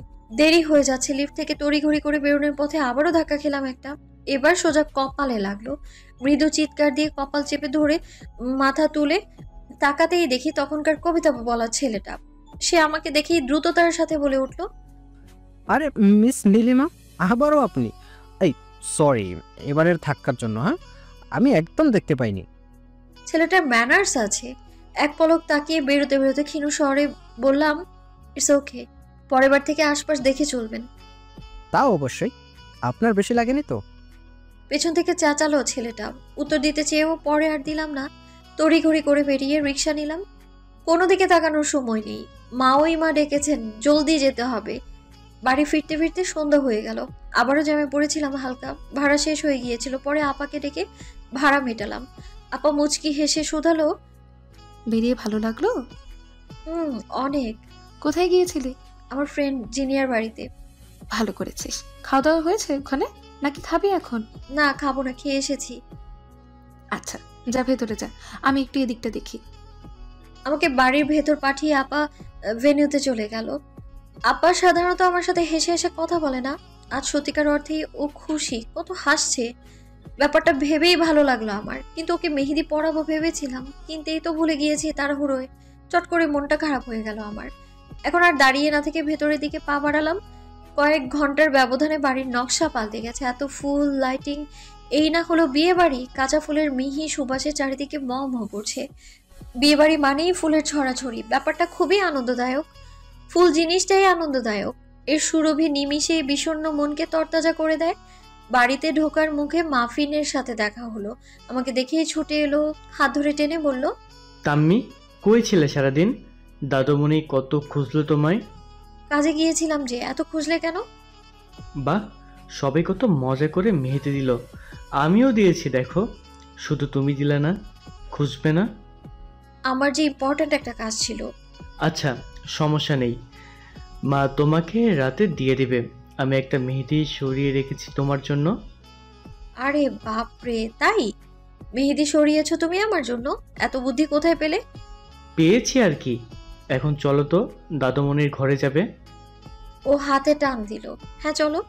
আলতো হেসে ওর সাথে পা বাড়ালাম মাওইমার ঘরের দিকে। আগে কখনো মাওইমার ঘরে যাওয়া পড়েনি। চার দেয়ালটাই তো আমার জগৎ। এর বাইরে পা রাখার আগ্রহ কখনো জন্মায়নি। তবে আজকের ব্যাপারটা অন্যরকম। ভয় ভয় করে তাই গেলাম আমি। মাওইমা ঘরেই ছিলেন। ইশিয়াপুর তত্ত্ব না কি যেন, ওগুলো দেখছিলেন সব। আমায় দেখে মিষ্টি করে হাসলেন। অবশেষে এলে তুমি? আমিও পাল্টা হেসে মাথা নাড়লাম। হাতে সময় নেই, জলদি শাওয়ার নিয়ে তৈরি হয়ে এসো তো। শাড়ি পরতে পারো। শাড়ির প্যাকেট এগিয়ে দিতে দিতে শুধালেন আমায়। আমি না বোধক মাথা নেড়ে বললাম, পারি না। আচ্ছা, সমস্যা নেই, আমি বৌমাকে বলছি, ও পরিয়ে দেবে। তুমি শাওয়ার নিয়ে নাও, কেমন? জি। ব্যাগ হাতে বাইরে বেরিয়ে এসে দেখি ইন্তিশার খুব ব্যস্ত হয়ে ছুটোছুটি করছে। সিঁড়ির কাছে তাকে দেখলাম। ব্যস্ততা সে দেখতে পেল না আমায়, ভাগ্যিস। গা বাঁচিয়ে ঘরে চলে এলাম। খুব ক্লান্ত লাগছে, সাথে পায়ের ব্যথাটাও বেড়েছে যেন। ওষুধের রিয়াকশন এত জলদি কমে কিভাবে? মনটা বিছানা বিছানা করছে। ঘর অন্ধকার করে 2-4 ঘন্টার একটা ঘুম হলে দারুণ হতো, কিন্তু সেই সুযোগ তো নেই। কোনো রকমে ব্যাগ রেখে ফোন চার্জে দিয়ে ছুটে বাথরুমে ঢুকলাম। ঠান্ডা পানির স্পর্শ শরীর স্পর্শ করার পরেই যেন একটু শান্তি লাগলো আমার। তবে সেই শান্তিও বেশিক্ষণ রইল না। 10 মিনিটও হয়নি, আপা এসে বাথরুমের দরজায় বাড়ি দিতে শুরু করলো। সাথে ডাকাডাকি তো আছেই। দৌড়ের উপর গা ভিজিয়ে বেরোতে হলো। আপা ধমকের সুরে বলল, শাড়িও পরতে শিখিসনি? ইস, আমার কত কাজ না বাইরে। তোকে এখন শাড়ি পরাতে কতগুলো সময় নষ্ট হবে। আমি মন খারাপ গলায় বললাম, আগে তো শাড়ি পরার সুযোগ হয়নি, হলে শিখে নিতাম। হয়েছে, আয়। মাঝে কেন আবার শাড়ি কিনতে গেল তোর জন্য? জামা কিনেছিলাম আমি। তুমি আবার জামা কিনতে গেলে কেন খামাখা? কিনতে হয়, তুই বুঝবি না। নে জলদি ব্লাউজ পেটিকোট পরে আয়। শপিং ব্যাগ থেকে শাড়ি বের করতে করতে বলল আপা। গাঢ় হলুদ তসরের শাড়ির সাথে খয়েরির মতো একটা ব্লাউজ পরে খুব আরাম লাগলো আমার, একদম ফিট। মাওইমা বডি মেজারমেন্ট বুঝলেন কি করে? অদ্ভুত। কাপড় দুটো পরে আসতে আসতে আপাকে দেখলাম, শুধালাম, দেখো আপা ব্লাউজটা কেমন ফিট হয়েছে? মাওইমা আমার ঠিক মাপটা বুঝলেন কি করে? প্রশ্ন শুনে কিভাবে যেন তাকালো আপা। তারপর বলল, তুই যে ঢ্যাঁড়সের মতো চিকন, মার্কেটের সব ছোট সাইজের কাপড় তোর ফিট। ইস, আমি অত চিকনও না। নিজের চোখে তো হবি না, আমাদের চোখ দিয়ে দেখ। হাত ধরে টেনে নিয়ে শাড়ি পরাতে শুরু করলো আপা। আমিও সুযোগ পেয়ে তার সাথে গুটুর গুটুর গল্প করলাম। শাড়ি পরানো শেষে সে একে একে আমার চুল শুকিয়ে আঁচড়ে দিল, সাজিয়েও দিল। কলেজে থাকা অবস্থায় মেকআপ আর্টিস্ট সবার খুব শখ ছিল আপার, কিন্তু বাবা সমর্থন করেনি। বড়পা বলেছিল নাকি হেল্প করবে, কিন্তু পরে তো বিদেশেই চলে গেল। মেজপা বোনদের শখ আহ্লাদ নিয়ে অত কনসার্ন না, তাই তারও সাড়া ছিল না। আর দুলাভাইয়ের বাড়িতে আসার পর তো মনে হয় ওর নিজ ইচ্ছেও উবে গেছে। আহারে, এক জীবনে বোনটা আমার স্বপ্ন পূরণ করা হয়নি। ওর সাজানোর হাত খুব ভালো, মেকআপ সৌন্দর্য ফোটাতে পারে আর্টিস্টের হাতের কামালে। আপা আমাকে সাজিয়ে স্বস্তি পায়। চুপচাপ পুতুলের মতো করে বসে থাকি। আমার স্কিনেও সব স্যুট করে, কোনোটাই সমস্যা নেই। ঘণ্টাখানেকের ঘষা মাজা শেষে আপা তৃপ্তি নিয়ে তাকায় আমার দিকে, বলে, আনে দেখতে কেমন লাগছে? আপার কথায় আমি আয়নায় দৃষ্টি রাখি। আড়ালে রাখতে চাও আমার রূপ টেনে বের করে এনেছে আপা। মুগ্ধ হয়ে যায় নিজেকেই দেখে। আপা সব গুছিয়ে রাখতে রাখতে বলে, তুই একদম মায়ের মতো সুন্দর হয়েছিস নীরদ। যে কাপড়ই পরিস, যে সাজে দিস, তোকে সুন্দর লাগে। মেয়ে মানুষই তোকে দেখে মুগ্ধ হয়ে যায়। আমি আপার কথায় চমকাই। এত প্রশংসা ও আগে করেছে আমার, ভাবতে গিয়ে লজ্জা লাগে আমার। ও যেন বুঝতে পারে ঘরেই কথা বলে ফেলেছে। চট করে নিজের গাম্ভীর্য টেনে আনে মুখে। খবরদার চশমা পরবি না আজ। চশমা ছাড়া তো দেখতেই পারবো না আপা। সাথে করে নে, কিন্তু ছবি তোলার সময় পরে থাকবি না। আজ তুমি আমায় আছাড় খাওয়াবে দেখো। মাফিনের হাত ধরে ধরে ঘুরবি। মুচকি হেসে বলে আপা। ওকে ডেকে দাও তুমি। আচ্ছা দিচ্ছি, বসে থাক ঘরে, ও আসলে যাস কেমন। আপা বেরিয়ে যায় মাফিনকে ডাকতে। আমি উঠে গিয়ে ফোনটা হাতে নিই। ফোন চাপা ছাড়া তো এখন আর কোনো কাজই নেই। ফোন আনলক করতেই দেখি মেসেজ এসেছে ইন্তিশারের নাম্বার থেকে। বুকটা ধক করে ওঠে আমার। শুকনো ঢোক গিলে ভয় ভয় মেসেজটা ওপেন করি। লিখেছে, আবারও আমায় ইগনোর করলে নীরদ, এর শাস্তি তুমি পাবে। খুব ভালো করেই চেনো তো আমাকে, তাই না? মেসেজ পড়ে হাত কেঁপে ওঠে আমার। আল্লাহ, কেন ফিরে এলাম আমি? আজকের রাতটা জিনিয়ার ওখানেই তো কাটাতে পারলে হতো আমার। ভেনিউতে যাওয়ার পর ইন্তিশারের সামনে যেন না পড়তে হয়, তাই গা বাঁচিয়ে চলছি খুব। মাফিনকে বলে দিয়েছি সেফ কোনো জায়গা খুঁজতে, আড়ালে কোথাও। ওখানে খুঁটি গেড়ে বসবো আর এক চুলো নড়বো না আমি। মাফিন বাধ্য ছেলের মতো আমার আদেশ পালন করেছে। আমি এই মুহূর্তে দাঁড়িয়ে আছি একটু বাইরের দিকে। ইন্তিশারকে এখনো পর্যন্ত তো দেখিনি, সামনেও যেন না আসে। তুমি বাইরে কি করছো মেয়ে? আচমকা মহিলা কণ্ঠে চমকে ফিরে তাকাই আমি। আমার না হওয়া শাশুড়ি। জোরপূর্বক হেসে বলি, আপাকে খুঁজছিলাম আন্টি। উনি আমার হাত চেপে ধরে বাইরে টেনে আনেন, গলাটা খাদে নামিয়ে বলেন, আজকের বিষয়টার জন্য আমি খুবই লজ্জিত। তুমি মাইন্ড করো না যেন। ছেলেটার যে এত রাগ একদমই বুঝতে পারিনি। ইটস ওকে আন্টি, ভুল তো আমারও ছিল। অত লেট করা আমার একদমই উচিত হয়নি। কোনোই ভুল নেই তোমার। জ্যামে তোমার হাত আছে নাকি? জানো, ছেলের অমন হঠকারী সিদ্ধান্তে রেগে গিয়েছিলাম আমি, বকে দিয়েছি ভালো মতো।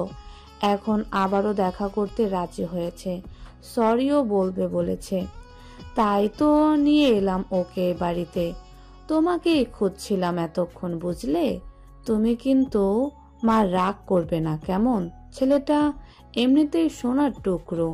নিজের ছেলে বলে বলছি না, ওর মতো ছেলে আর দুটো হয় না। তুমি খুব সুখী হবে ওর সাথে। আমার গালে হাত বুলিয়ে বললেন আন্টি। ওনার কথা শুনে আমার রক্ত হিম হয়ে উঠল। মানে মনে হলো পাখির ন্যায় আকাশে উঠতে গিয়ে দুর্ভাগ্যে শিকারীর খপ্পরে পড়ে গিয়েছি। এখন আমাকে আর কেউ বাঁচাতে পারবে না, খাঁচায় বন্দি হতেই হবে। সারাদিন বৃথাই বিয়ে ভাঙানোর আনন্দ উদযাপন করলাম আমি। চোখের কোণে পানি চলে এলো একদম। ইতিউতি চোখ বুলিয়ে আপাকে খুঁজতে চেষ্টা করলাম। আমি কোনোভাবেই ওই লোকটার সাথে দেখা করবো না, মরে যাবো তবুও না। কই চলো। হাত চেপে ধরে ভেতরে যেতেও উদ্যত হলেন আন্টি। আমি দুর্বল, অথচ নড়লাম না এক পা। মুখ দিয়ে একটা শব্দও বেরোচ্ছে না। তবু কিছু বলবার চেষ্টা করব। ঠিক সেই মুহূর্তে একটা ঠান্ডা হাতে স্পর্শ করলো আমার হাতটা। বজ্র মুষ্টিতে শক্ত করে চেপে ধরলো আমার কবজি। ফিরে তাকাতেই দেখলাম ইন্তেশার। চোখ মুখ কঠোর করে তাকিয়ে আছে আমার দিকে। এবার যেন নিঃশ্বাসটাই বন্ধ হয়ে যাবে আমার। আন্টি বললেন, আরে ইন্তেশার, তুমি? একটু অন্ধকার থাকায় ও যে আমার হাত ধরেছে বিষয়টা বুঝতে পারেনি আন্টি। ইন্তেশার আমার হাতটা আর একটু শক্ত করে চেপে ধরে বলল, সরি খালাম্মা, নীরদ এখন আপনার সাথে যেতে পারবে না। ওকে আমার সাথে যেতে হবে। কেন, কোনো কাজ আছে? হ্যাঁ, একটা বোঝাপড়া আছে। আমার চোখে চোখ রেখে বলল। এই যে সিন ক্রিয়েট শুরু করে দিয়েছে সে। আমি হাতটা ছাড়িয়ে নেবার চেষ্টা করলাম, কিন্তু একটুখানিও নড়াতে পারলাম না। চোখের পানিও আটকানো গেল না। সীমানা ছাড়িয়ে ঠিক গড়িয়ে পড়লো। আন্টি ভারী অবাক হয়ে বললেন, মানে? সে প্রশ্নের উত্তর দেবার প্রয়োজন মনে করলো না ইন্তিশার। অ্যাগেইন সরি বলে এক ঝটকায় আমাকে টেনে নিল। তারপর এক মুহূর্ত অপেক্ষা না করে দ্রুত পায়ে বেরিয়ে যেতে লাগলো কোথাও একটা। আমি ফুপিয়ে কেঁদে উঠলাম এবার, আর নিজেকে ছাড়াতে চেষ্টা করতে থাকলাম। পেছন থেকে আন্টি, এই ইন্তিশার, ওকে কই নিয়ে যাও? চেঁচাতে চেঁচাতে আমাদের পিছু পিছু আসতে লাগলেন। ইন্তিশারের কোনো দিকে কোনো কান নেই। ও আমাকে হিড়হিড় করে টেনে নিয়ে চলেছে। মনে হচ্ছে হাতটাই টেনে খুলে ফেলবে আজ। তবে ব্যথার চাইতে ও ভয় পাচ্ছি বেশি। ওর পাগলামোর কারণে আজই না আমার এই বাড়িটা শেষ দিন হয়ে যায়। ও টানতে টানতে সোজা বাড়ির পেছনে নিয়ে এলো আমায়। এখানে আলো প্রায় নেই বললেই চলে। কারো চেহারা স্পষ্ট দেখার মতো নয় এখানে। পেছন দিকটা একটা উঁচু দেয়াল ছাড়াও আর কিছুই নেই। ওই দিকটায় নিয়ে গিয়ে ও আমায় একদম দেয়ালের সাথে চেপে ধরলো। আমি কিছু বলার ভাষাই পাচ্ছি না, এতটা ভয় পেয়ে আছি। ওইদিকে এখনও আন্টির ক্ষীণ গলা শোনা যাচ্ছে। উনি এখনও খুঁজছেন আমাদের। ভাবলাম ওনার মাধ্যমেই একমাত্র বাঁচতে পারি আমি। যা হয় হোক, এখন ওনাকে ডাকতে হবে আমার। কান্না থামিয়ে মন শক্ত করে যখনই আমি আন্টিকে ডাকতে যাব, ঠিক ওই মুহূর্তে ইন্তিশার আমার কবজি ছেড়ে বাহুর কাছটা শক্ত করে চেপে ধরে নিজের খুব কাছে টেনে নিল এবং সেকেন্ডও অতিবাহিত না করে অন্য হাতে চুলের গোড়া খামচে ধরলো। তার ধারালো দাঁতগুলো দিয়ে ভীষণ জোরে কামড়ে ধরলো আমার দু ঠোঁট। যন্ত্রণায় ছটফট করে উঠে আমি ওর পাঞ্জাবির হাতা শক্ত করে চেপে ধরলাম। এটাই করতে চেয়েছিল ও। এত বড় সিনক্রেটটাই আমার শাস্তি। এর চাইতে মেরে ফেললো না কেন আমায়? ভালোবাসা কখনোই জোর করে পাওয়ার মতো কোনো বস্তু নয়। এটা কেবলই একটা অনুভূতি, যা মন দ্বারা নিয়ন্ত্রিত। মনের উপর কখনো কারো জোর খাটে না। অনেক সময় নিজেরই জোর খাটে না, সেখানে বাইরের মানুষ তো অন্য ব্যাপার।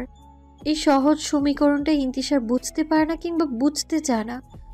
অন্য সব পছন্দের বস্তুর মধ্যে সে আমাকেও ধরে নিয়েছিল 4 বছর আগে, যাকে সব কিছুর ঊর্ধ্বে নিয়ে গিয়ে নিজের বানানো চাই।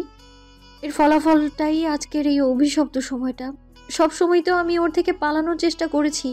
ও কি বলতে পারবে আমি কখনো ওর সাথে ওর ডাকে সাড়া দিয়েছিলাম? সাড়া দিইনি, কারণ ও আমার জন্য আকাশের চাঁদের মতো, ধরা ছোঁয়ার বাইরে। যা ধরা ছোঁয়ার বাইরে তাকে কল্পনায় আনতেও আমার আগ্রহ জাগেনি কখনো। যত ব্যাকুল হয়েই ও ডাকুক না কেন আমায়, কখনোই ওর ডাকটা কান পেতে শোনার জন্য আমার মন অস্থির করেনি। বরং বিরক্ত হয়েছি আমি, রাগ লেগেছে, কখনো বা করুণা হয়েছে ওর জন্য। যাকে পাওয়ার জন্য ও মরিয়া হয়ে উঠেছে, সে যে তাকে নিয়ে ভাবতেও চায় না, এ কথা কি ও জানে, বুঝতে পারে? ইন্তিশার যেমন মানুষ, এত ডাকের পরেও ওপাশ থেকে সাড়া না পেলে তার দিকে আর ফিরিয়ে তাকানোরও তার আগ্রহ থাকার কথা নয়, বরং তাকে মস্তিষ্ক থেকে ডিলিট করে দিয়ে নিজের জীবন নিয়ে ব্যস্ত হয়ে যাওয়ার কথা। একজন মানুষের জন্য কি কখনো জীবন থেমে থাকে? থাকে না তো। কিন্তু ইন্তিশার সব নিয়মের ঊর্ধ্বে। তার প্রেমিক সত্তা তার ব্যক্তিত্বের ওপর অপর পিঠ। সে যেন কোনো কোনো ক্ষেত্রে তার নিজেরই প্রতিদ্বন্দ্বী। তার কাছে জীবন থামিয়ে দেওয়ার ব্যাপারটা সম্পূর্ণ নিজের হাতে। সে অন্তত পক্ষে নিজের জীবনটা থামিয়ে রেখেছে আমার কারণে। এখনও তার সমস্ত সত্তা জুড়ে কেবল আমি। 4 বছরের দূরত্ব এতটুকুও প্রভাব ফেলেনি তার ভালোবাসার উপর। তবে আগে প্রেমিক সত্তার ইন্তিশার আর এখনকার ইন্তিশার কিঞ্চিত পরিমাণ পরিবর্তন। আগের ইন্তিশার পাগলাটে ছিল, আর এখনকার ইন্তিশার ভীষণ অভিমানী। কিন্তু যার কাছে অভিমানের কোনো মূল্য নেই, তার কাছে অভিমান দেখিয়ে লাভ আছে কোনো? শক্ত করে চেপে রাখা আমার বাহুদ্বয় ধীরে ধীরে বাঁধন ছাড়া হলো। ইন্তিশার আজলা ভরে আমার মুখখানি নিয়ে খুব নরম সুরে জিজ্ঞেস করলো, এই 4 বছরে এক মুহূর্তের জন্যেও আমায় ভালোবাসনি নীরদ? অশ্রু সজল আমি ওর চোখের দিকে তাকালাম। ওর চোখ জোড়াও টলটল করছে পানিতে। কড়া স্বরে বললাম, না, ভালোবাসা দূর, আমি আপনার মুখটাও দেখতে চাই না। ইচ্ছে করে না আপনার মুখ দেখতে আমার। আমার অপরাধটা কোথায় নীরদ? কেন শুরু থেকেই তোমার কাছে এতটা অপছন্দনীয় আমি? কেন তুমি সবসময় আমি বিমুখ থাকতে চাও? কাতর হয়ে শুধালো। উত্তর দিলাম না আমি, অন্যদিকে মুখ ফিরিয়ে নিলাম। ইন্তিশার পুনরায় গালে হাত রেখে নিজের দিকে ফিরিয়ে নিল আমায়। উত্তর দাও নীরদ, চুপ করে থেকো না। কেন আমায় ভালোবাসো না তুমি? কেন সবসময় আমার থেকে পালিয়ে বেড়াতে চাও? কেন আমার ভালোবাসাকে মিথ্যে মনে হয় তোমার? এদিকে তোমায় ভালোবেসে যে প্রতিনিয়ত দহন জ্বালায় জ্বলছি, চোখে পড়ে না তোমার? ওর প্রশ্ন শুনে অজান্তেই আমার মনটা বলে উঠল, পরে, কিন্তু বুঝতে দিই না। ইচ্ছে করেই অবুঝ সেজে থেকেছি সবসময়, কারণ প্রেমিক ইন্তিশারকে বরাবরই ভয় পাই আমি। চাইনি সে আমার জীবনের আরেকটা দুর্ভোগের নাম হোক। ভালোবাসার পূর্বে ইন্তিশার কখনো আমার মতো চিন্তা করেনি। সে শুধু মন দিয়ে ভালোই বেসে গেছে। তাই হয়তো আমাদের মধ্যকার ব্যবধানগুলো কখনো তার চোখে পড়েনি। একটা সময় এমন এসেছিল, সে সকলের সামনে জাহির করে দিচ্ছিল তার ভালোবাসার কথা। সময় বাড়ার সাথে সাথে সাহস বেড়ে যাচ্ছিল তার ভীষণভাবে। দিনের আলোয় বাড়িতে ভরা মানুষ, এমন অবস্থাতেও হুটহাট আমার ঘরে ঢুকে যেত বিনা নোটিসে। অধিকাংশ সময়ই তো আমি বইয়ে মুখ গুজে বসে থাকতাম। দেখা যেত সে এসে বই কেড়ে নিয়ে টেবিলের উপর রেখে আমার সামনে মেঝেতে জামু ফেলে বসেছে। বলছে, গ্লুমি ওয়েদার, একটু চুল টেনে দাও তো, মাথা ব্যথায় মরে যাচ্ছি আমি, উফ। অথবা আমি ঘুমিয়ে থাকলে জোর করে ঘুম থেকে টেনে তুলে এক ধমক দিয়ে বলছে, এত ঘুম কিসের? হ্যাঁ, সারাদিন খাওয়া আর ঘুম ছাড়া কোনো কাজ নেই তোমার? এদিকে খিদেই যে মরে যাচ্ছি আমি। জীবনে খোঁজ নিয়েছো আমার? নাওনি তো। যাও এখন সোনায় বাঁধানো হাত দুটো দিয়ে একটু খাবার দাবার রান্না করে নিয়ে আসো। 10 মিনিট সময় দিলাম, না আনলে কিন্তু কুরুক্ষেত্র বাঁধিয়ে দেব বললাম।